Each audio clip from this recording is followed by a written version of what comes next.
मैं तुम्हें क्या बताऊं, जब से मेरा लाडला बेटा मेरे शिकवे पाक में आया और मक्के की घड़ियों से मैं गुजरने लगी, मक्के की घाटियों से मैं गुजरने लगी, मक्के के शजरों हजर से मैं जब गुजरने लगी, मक्के की पहाड़ियों से जब मैं गुजरने लगी, तो मेरे बेटे का नाम ले लेकर आवाज आती थी, अस्सलाम अलैका या रसूल अल्लाह। सुभान अल्लाह। अरे यहाँ के लोग नहीं जानते।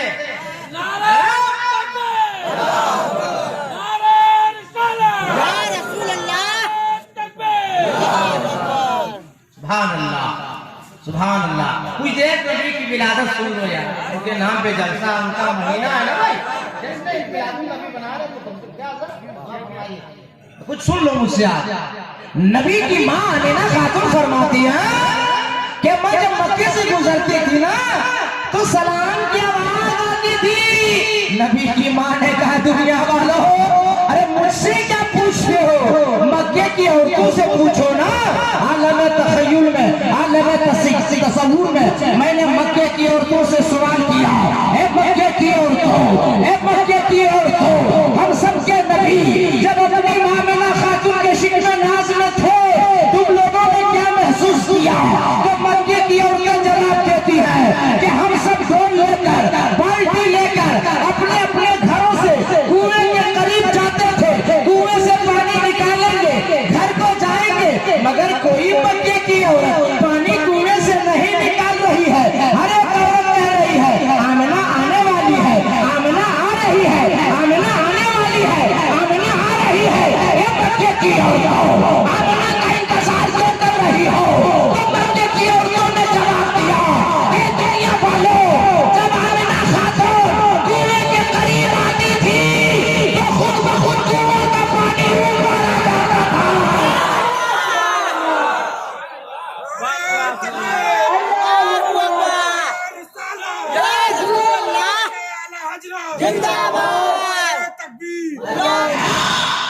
आपका लाडला बेटा, हम सबका नबी, आपके शिकवे नाज में तो और कोई खूबी बताइए ना।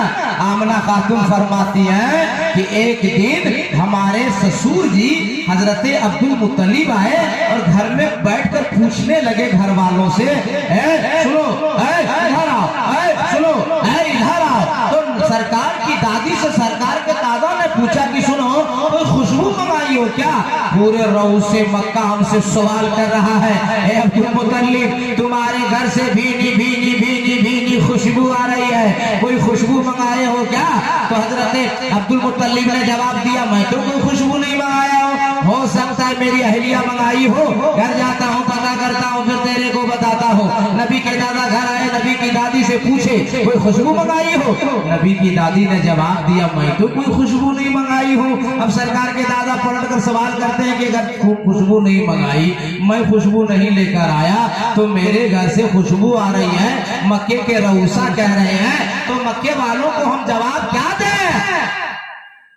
शहर में बैठकर नबी के दादा आवाज देते हैं, बेटी आमिना। नबी की माँ आई, सरकार के दादा ने जरा जहन और दिल को करीब करके जुमला सुनिएगा। नबी के दादा ने कहा, बेटी आमिना, कोई खुशबू मंगाई हो बेटी? नबी की माँ रोने लगी, रोते रोते फरमाई, बाबा जान, आपको मालूम है कि कई महीना पहले आपका बेटा दुनिया से जा चुका है।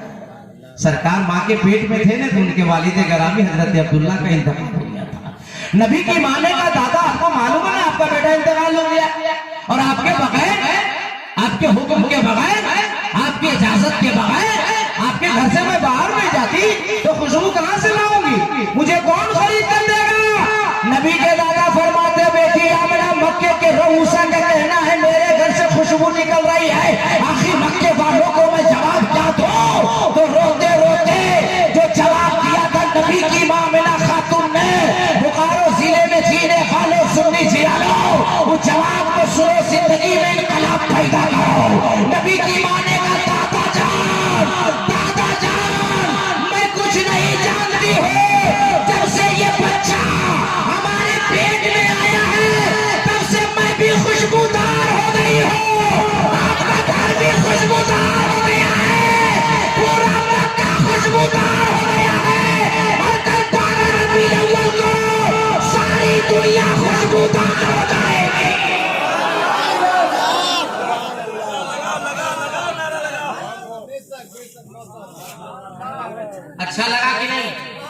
अरे बोलो अच्छा लगा तो नारा कौन मेरा बाप लगाएगा?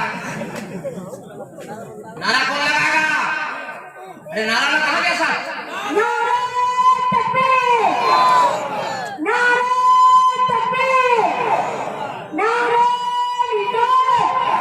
बेटा अभी तुम्हारा फेफड़ा कमजोर है बड़ा।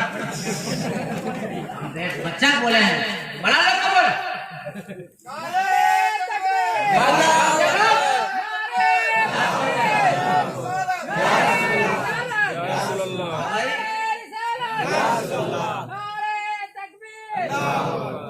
जब खतीब जवान रात जवान मजमा जवान तो ये बच्चा कौन सा? बताओ आपको भाई आपको बैठते क्यों नहीं? आइए लड़का तुमको बता रहा तुम बटन खोल के जो बैठा ना जाइए भाई, कुर्सी है शामियाना है, आदमी पैसा खर्चा किया है, शबनम में खड़ा है, तबीयत खराब होगी, इंजेक्शन लगाएगा, बाप का पैसा खर्चा करेगा। कहाँ गया नारा? एक बार सवाल के लिए आप लोग बोल दीजिए और तड़प के नबी की मानेगा दादा, ये ना हाथ का कमाल है ना मेरे कमाल है, ये तो मेरे बच्चे का कमाल। ये मेरा बेटा जब से आया है ना, मही क्या अभी क्या पूरा मक्का खुशबू ही खुशबू। ये नबी की माँ और नबी की माँ फरमाती दुनिया वालों और माओ की तरह हमें कोई तकलीफ नहीं हुई, ना ही नजासत खलीजा, बल्कि जब मेरा बेटा पैदा हुआ रोते हुए नहीं, चीखते हुए नहीं, चिल्लाते हुए नहीं, बल्कि मेरा बेटा पैदा हुआ और फौरन अपने सर को सजदे में रखा। अरे तड़प के लोगों तड़प के आमिना खातून फरमा रही कि मेरा बेटा जैसे पैदा हुआ फौरन अपने सर को सजदे में रख दिया, दोनों हाथों को जमीन पर बिछा दिया, शहादत की उंगली आसमान की जानिब उठा दी। नबी की माँ फरमाती मेरे बेटे ने 3 लफ्ज खुदा की बारगाह में अर्ज किया। सबसे पहला लफ्ज था अल्लाहु अकबर, दूसरा लफ्ज था अल्हम्दुलिल्लाह कसीरा, और तीसरा लफ्ज था अल्लाहुम्मा रब्बे हबली उम्मती। ए जश्न विलादत मुस्तफा मनाने वाले सुन्नियों, नबी पैदा हुए सर को सजदे में रखा, अल्लाह की बड़ाई के बाद, अल्लाह की तारीफ के बाद हम जैसे आप जैसे गुनाहगार उम्मतों को याद किया। गोया नबी को पैदा होते ही पता था कि मैं नबी हूँ और मेरी उम्मत है, मैं नबी हूँ और मेरी उम्मत है। वरना नबी ये क्यों कहते अल्लाहुम्मा रब्बे हबली उम्मती? नबी को पता है कि मैं उसका नबी हूँ, ये हमारी उम्मत है। ए अल्लाह, हमारी गुनाहगार उम्मतों को हमारे हवाले फरमा देना।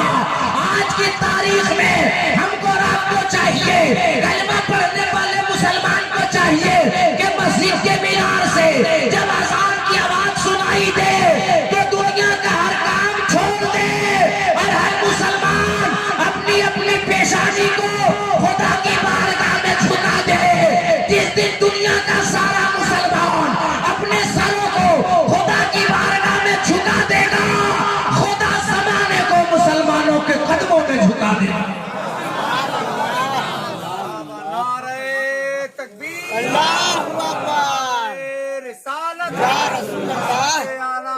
जिंदाबाद चतुर्वेदी साहब किबला जिंदाबाद विरादत मुस्तफा कॉन्फ्रेंस जिंदाबाद। एक दो बातें नबी के दादा से पूछ लेते हैं। ए नबी के दादा आप बताइए ना। तो नबी के दादा फरमाते हैं कि मैं खाने काबा का तवाफ कर रहा था और तवाफ अभी एक मुकम्मल हुआ था, मेरी नजर काबे पे पड़ी तो मैं देखा काबा वजद में आके झूम रहा, कभी दाया कभी बाया, कभी आगे कभी पीछे। मैंने अपने कदम को पीछे किया, मेरी नजर मकाम इब्राहिम पर पड़ी तो मैंने देखा मकाम इब्राहिम भी झूम रहा। मैं दौड़ा दौड़ा घर गया, आवाज लगाई है बेटी आमिना, हे बेटी आमिना। आवाज से आवाज दी गई, जवाब दिया गया दादा जान क्या हो गया है? दादा ने कहा बेटी आमिना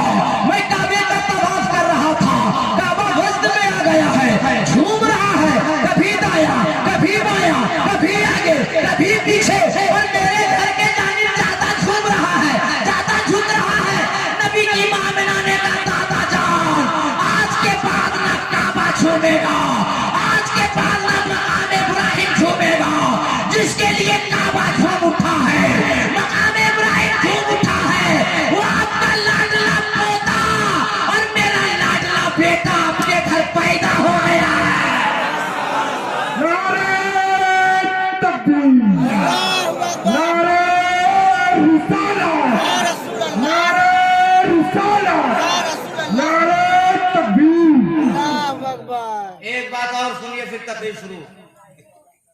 सरकार के दादा हजरत अब्दुल मुत्तलिब खाने काबा के मुतवल्ली हैं। सुबह सुबह जिस सुबह सरकार पैदा हुए ना, तो सारे रऊसे मक्का काबे के करीब आके जमा हुए। अब मेन चौराहा है वो, जो गए होंगे हाजी उमरा में वो देखे होंगे अपनी आंखों से, या आपके गांव में भी चौराहा होगा।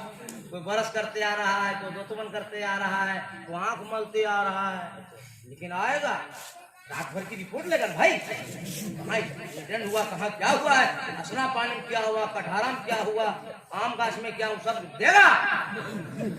पूरे रऊ से मक्का खाने काबा के आके पास जमा हुए सुबह में। सरकार पैदा हुए, वो टेंशन है कब चेहरा आपका खुशहाल का, हाँ ठीक है ना, क्या टेंशन में। तो एक रईस मक्का ने कहा है सुबह सुबह इनकलाब देख रहे हो, क्या हुआ? क्या सुबह सुबह मैं बागीचे में गया था तो मैंने देखा कि जो सूखे पेड़ थे ना बाग में, वो सब हरे भरे। अभी सिर्फ मुस्तफा पैदा हुए, दूसरा रईस आया था, तुम इतना ही इनकलाब देखा? मैं अपने बागीचे में गया तो मैंने देखा कि बिन मौसम के पेड़ में फल लगे हुए। दूसरा रईस गया, बोला ठीक बोल रहा। अब सुबह सुबह गुहार गए थे, गुहार फारसी लगे ऐसे बातें करते। सुबह सुबह गुहार गए थे बकरियों को बाहर करने के लिए। अब बकरियों के थनों पे जब हमारी नजर पड़ी ना, तो बकरियों के थनों में दूध लबालब भरा नजर आया। चौथा रईस कहा बिल्कुल ठीक बोल रहा है, मेरा बाबा 6 महीने से बीमार था, दवाई पे दवाई चल रही थी मगर ठीक नहीं हो रहा था, मगर आज सुबह सुबह बगैर दवा के मेरा बाबा ठीक हो गया। पांचवा रईस आया गया, तुम लोगों ने देखा वो क्या देखा, जो हमने देखा वो बड़ा लाजवाब देखा। सारे रईस से मक्का ने कहा जल्दी बता दे तूने क्या देखा? वो रईस ने कहा मैं क्या बताऊं, काबे का तवाफ कर रहा था और तवाफ से जब मैं फारिग हुआ घर को चला, घर जाने लगा तो मेरी नजर पड़ी कि खाने काबा के मुतवल्ली अब्दुल मुत्तलिब सफेद लिबास में कोई बच्चा लिपेट कर काबे की तरफ आ रहा। तवज्जो से सुनिएगा, रऊसे मक्का सब कह रहे हैं कि मैं तवाफ करके घर जा रहा था, खाने काबा के मुतवल्ली अब्दुल मुत्तलिब अपनी गोद में सफेद चादर में लिपेट कर एक बच्चा लेकर काबे की तरफ आ रहा है। एक नजर मैंने काबे को देखा, एक नजर मैंने बच्चे को देखा, एक नजर मैंने काबे को देखा, एक नजर मैंने बच्चे को देखा और फैसला करने पे मजबूर हो गया, या अल्लाह, या अल्लाह, बच्चा काबे की तरफ आ रहा है या काबा बच्चे की तरफ झुका जा रहा है। काबे को भी नाज था, बुतों से पाक करने वाला मुस्तफा आ गया। एक बहुत पॉइंट वाली बात सुनो, शायद कोई ना सुनाया हो। पॉइंट निकाला हूं ताज भाई। अब सरकार के दादा घर गए दौड़े दौड़े कि मैं देखूंगा ऐसा पोता बा कमाल मेरे घर पैदा हुआ, मैं देखता हूँ है कैसा। पहला कदम उठा, दूसरा कदम उठा, तीसरा कदम उठा, अचानक एक हसीन और जमील खूबरू नौजवान अब्दुल मुत्तलिब के सामने आके खड़े हो। सरकार के दादा ने कहा रास्ता रोकता क्यों?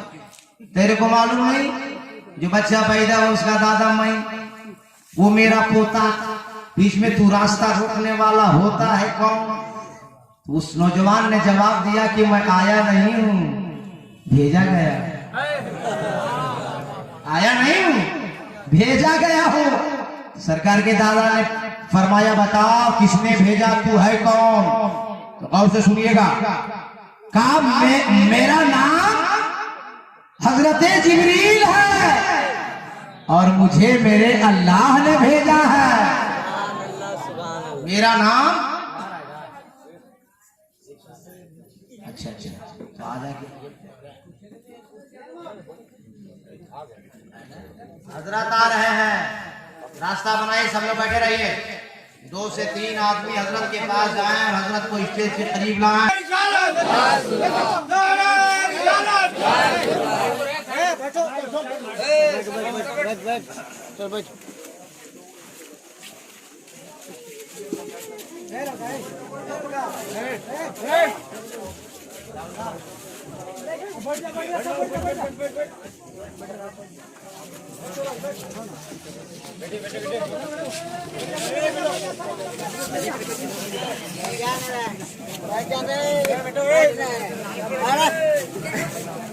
कौन आ रहे हैं बच्चू कविदास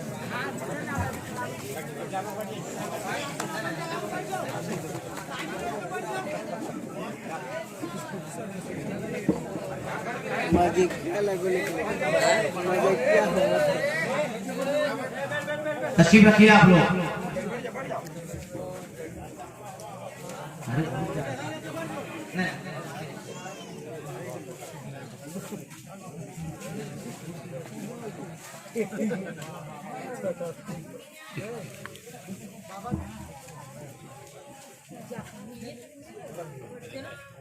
नहीं। बहुत खुश नसीब है हम लोग कि मैं नबी की सीरत पढ़ रहा हूँ और नबी की औलाद तशरीफ ले आए। सुभान अल्लाह गोया कि हम लोग का आना कबूल, हम लोग का बैठना कबूल, ये महफिल कबूल, सुभान अल्लाह इसलिए आ गए आले रसूल। ये नहीं सारे लोग हाथ उठा के तड़प के बोलो या रसूल अल्लाह, और दीगर जी लगा के या रसूल अल्लाह। हमारे राहे सरगिल हज़रत अल्लामा मौलाना ज़ियाउर रब साहब किबला जीदा मजदूर कि हम और आप ज़ियारत भी करेंगे, हजरत की दुआ भी लेंगे।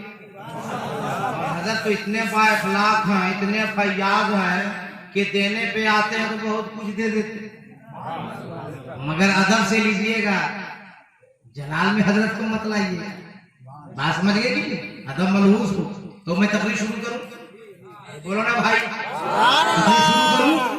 तो मैं किस पॉइंट पर था कि सरकार के दादा खाने काबा के तवाफ के बाद घर को चले के मैं देखता हूँ जिसके लिए काबा झुक रहा था वो मेरा लाडला पोता कैसा है।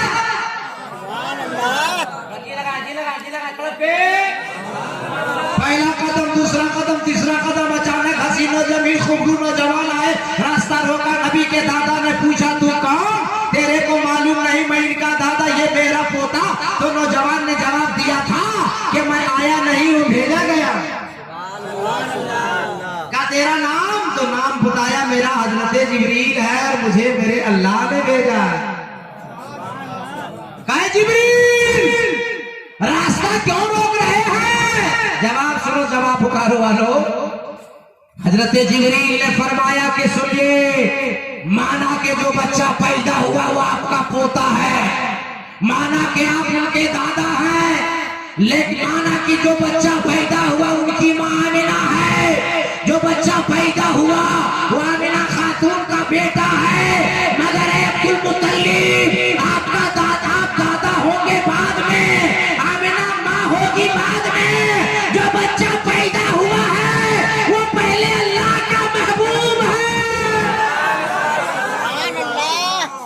खुदा चाहता है, खुदा पसंद फरमाता है कि महबूब मेरा और देखे कोई और।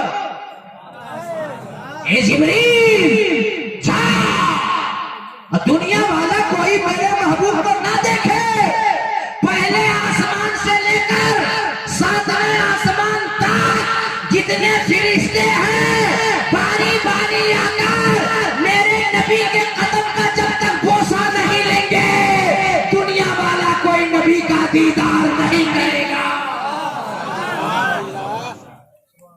अब सरकार के दादा जब करीब हुए ये सुन करके तो कहा बेटी आमिना, मैं चाहता हूँ कि अपने पोते का नाम पहली बार मैं रखूं। तो आमना खातून कुछ सिस्कियां लेने लगी। आमना से सरकार के दादा ने फरमाया बेटी आमना मत रो, रोने वालों को हंसाने वाला मुस्तफा है। हे बेटी आमिना, रोने के दिन लग गए। हे बेटी आमिना, अगर मेरा नाम रखना पसंद नहीं ना तो ऐसा कर, एक नाम तू रख ले, एक नाम मैं रख लेता हूँ। जवाब सुनो दोस्त, जवाब सुनो। आमिना खातून रोते रोते फरमाती दादा जान आप क्या नाम रखेंगे? मैं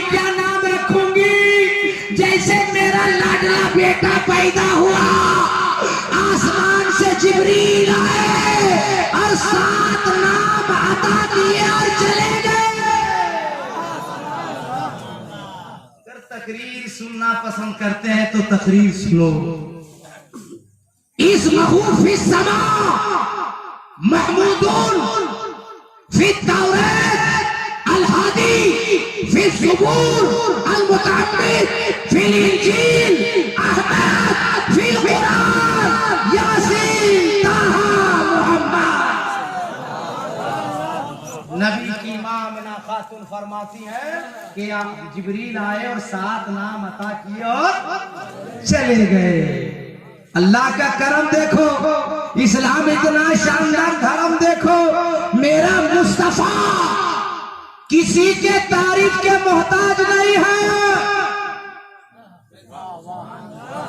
पूरा कुरान मुस्तफा की तारीफ है।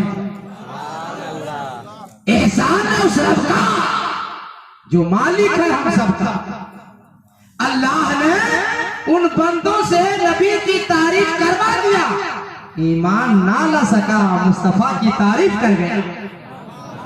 उठाओ वाल्मीकि रामायण के मंत्र, आपकी अदालत आपकी सेवा में रखता हूँ, फैसला आपसे लेता हूँ। वाल्मीकि लिखता है वाल्मीकि रामायण में, अवतार नयरणम पृथ्वी मध्यम रूषिक्षार्थम बलवं शवानम लम्लह्यम पचतमनम तपस्यम महावीरम परारूपम परादीपम शौमति विष्णु असरूपम। कुछ बुझाया? अरे इसको बुझाना पड़ता, इसको समझाना पड़ता है, तो समझा दे हम इसको। मोहब्बत से बोल दो या रसूल अल्लाह। अवतार उनका अवतार होने वाला है, वो दयालु आने वाले हैं, वो महाराज आने वाले हैं, वो इमामुल अंबिया आने वाले हैं, वो हबीबे खुदा आने वाले हैं, वो मुहसिने कायनात आने वाले हैं, वो मुअल्लिमे कायनात आने वाले। कहाँ? नया रटम, जहाँ ज्यादा पाप हो रहा होगा, ज्यादा गुनाह हो रहा होगा, ज्यादा अन्याय हो रहा होगा, वो महबूब, वो दयालु, वो इमामुल अंबिया, वो हबीबे खुदा, वो महाराज वही तशरीफ लाने वाले हैं। यहाँ आप लोग सब लोग मिलके तड़प के बोलने वाले हैं। चुपचाप बैठे रहिएगा तो नहीं, पीछा छोड़ने वाले हैं। तड़प के खबर लाते रहे, वो आ रहे हैं। आदम सफीउल्लाह आए, खबर लेकर आए, वो आ रहे हैं। इब्राहिम खलीलुल्लाह आए, खबर लेकर आए, वो आ रहे हैं। हजरत मूसा कलीमुल्लाह आए, खबर लेकर आए, वो आ रहे हैं। अंबिया अलैहिस्सलाम आते रहे, खबर लाते रहे। उसी आने वालों में से हजरत यूसुफ अलैहिस्सलाम आए, तो मिस्र वालों ने देखा और सवाल किया, यूसुफ अलैहिस्सलाम, जो आदम ने खबर दी है, जो मूसा ने खबर दी है, जो इब्राहिम ने खबर दी है, जो जकरिया ने खबर दी है, जो लूत ने खबर दी है, जो यहया ने खबर दी है, जो दीगर अंबिया अलैहिस्सलाम ने खबर दी है, यूसुफ अलैहिस्सलाम वो आखिरी नबी, आखिरी दयालु, इमामुल अंबिया, हबीबे खुदा, मुस्तफा जाने रहमत आप ही हैं। हजरत यूसुफ अलैहिस्सलाम ने फरमाया, मिस्र वालों, मैं तो आखिरी नबी लाए हूं, मैं भी खबर लेकर आया हूं, आने वाले हैं। मिस्र वालों ने कहा कि आप भी मुखबिर हैं, आप भी खबर लेकर आए, कहा आप भी संदेश लेकर, कहा आप लोग की तरह बहुत पढ़े लिखे लोग थे मिस्र वाले। यूसुफ अलैहिस्सलाम जब मुखबिर, खबर लाने वाला, संदेश लाने वाला, इतना हसीनो जमील है, आखिरी नबी आएगा, वो कितना हसीनो जमील। जब संदेश लाने वाला, मुखबिर लाने वाला, खबर लाने वाला मुखबिर ऐसा है, आखिरी नबी आएगा, वो कैसा है। अब हजरत की दुआ लेकर जुमला सुनो। आपका नाम है मुसलमान, आप हो साहिबे ईमान, जिस किताब में है आपका ईमान, उस किताब का नाम है कुरान। तड़प के बोलो ना मुसलमान। कुरान पाक से दलील दे देता हूँ ताकि कोई माई का लाल ना उंगली कर सकता है, ना उंगली दिखा सकता है। हजरत जुलेखा से किसी ने पूछा, ए जुलेखा, सुना आप इश्क करती हैं गुलाम से? हजरत जुलेखा ने फरमाया, वो गुलाम नहीं है, वो हुस्न का इमाम है। तो मिस्र की औरतों ने कहा है जुलेखा जरा दिखा दे ना वो हुस्न का इमाम कैसा है। 12वां पारा सूरह यूसुफ में अल्लाह ताला ने दलील दिया, ए मिस्र की औरतों, ए मिस्र वालों, हुस्न यूसुफ देखना चाहते हो, जलवे यूसुफ देखना चाहते हो तो सुनो, एक हाथ में चाकू रखो, एक हाथ में फल रखो और चाकू से फल को काटते रहना, जलवे यूसुफ को देखते रहना, हुस्न यूसुफ को देखते रहना। चश्मे फलक ने ऐसा मंजर कभी देखा नहीं कि हुस्न यूसुफ अलैहिस्सलाम को जब मिस्र की वादी में निकाला गया तो हुस्न यूसुफ को देखकर मिस्र की औरतें, मिस्र के लोग इस तरह हो गए, डूब गए कि चाकू से फल काटते काटते मिस्र की औरतें अपनी अंगुलियां काट डाली, मगर एहसास ना हुआ। निगाहे यूसुफ जब पड़ी, हज़रत यूसुफ अलैहिस्सलाम ने फरमाया, ए मिस्र वालों, ए मिस्र की औरतों, अरे हमें देख करके फल के साथ अपनी अंगुलियां काट डाले, एहसास ना हुआ। इमामुल अंबिया वो होगा, मुस्तफा जाने रहमत वो होगा, आमिना का लाल वो होगा, अब्दुल्ला का लख्ते जिगर वो होगा, रहमतुल लिल आलमीन वो होगा, मुस्तफा जाने रहमत वो होगा, जिसे देखने के बाद लोग अपनी गर्दनें कटा देंगे मगर एहसास नहीं होगा। सरकार का हुस्न ऐसा होगा कि लोग अपनी गर्दनें कटा देंगे मगर एहसास नहीं होगा। तड़प के बोलो, एहसास नहीं होगा। अल्लाह का करम देखो, हुस्न यूसुफ का जब हुस्न यूसुफ एक तरफ और हुस्न मुस्तफा एक तरफ, बोलो तड़प के बोलो। अगर मिसालें देता रहूं तो मैं बहुत दूर निकल जाऊंगा, मगर आगे चलकर हम देखते हैं कि वाल्मीकि और क्या कहते हैं।